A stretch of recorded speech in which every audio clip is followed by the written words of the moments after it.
देवयुग तरफरु ब्रह्मबिंदु जीवन रक्षा marathon अनुष्ठित launch है online रक्तदान आप। आज देवयुग ब्रह्मबिंदु माराथन अनुष्ठित हो जाइए। 8 जनवरी सकाळ 7:30 रु फॉरेस्ट पार्क ठारू रथ रोड दे लिंगराज मंदिर पर्यंत जाई पुनश्च सेठारू फॉरेस्ट पार्क पर्यंत एही माराथन रे प्राय 2000 रु ऊर्ध्व प्रतियोगी दौड़ी। सुंदर स्वास्थ्य मानवता सुस्थता एवं रक्तदान सचेतनता पई एक माराथन आयोजन करा जाइछि।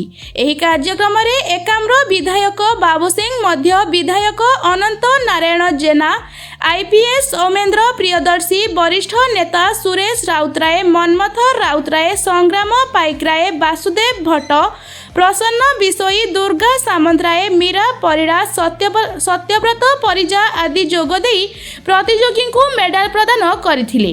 एही अवसर में देवयुग ब्रह्मबिंदु मोबाइल एप्लिकेशन मध्य लॉन्च करा जाइथिला। एहा एक ऑनलाइन रक्तदाता प्लेटफॉर्म जहाँ रक्तदाता एवं रोगी को समयोचित जीवन रक्षाकारी सहायता पई संयोग करबा हेतु डिजाइन करा जाइछि। समापनी समारोह सकाळ 9टारे फॉरेस्ट पार्क रे अनुष्ठित होइथिला। एही अवसर रे समस्ते अंशग्रहणकारी को मेडाल पिंधाई सम्मानित करा जाइथिला। सांस्कृतिक कार्यक्रम रे ओडिशार सुनामधन्य कंठशिल्पी संगीत परिवेषण करी समस्तक मनोरंजन करथिले। मुख्य उद्योक्ता देवव्रत नायक एही महत पदक्षेप को समस्ते प्रशंसा करथिले। भुवनेश्वर प्रमोद कुमार परिडांग रिपोर्ट संघर्ष टीवी।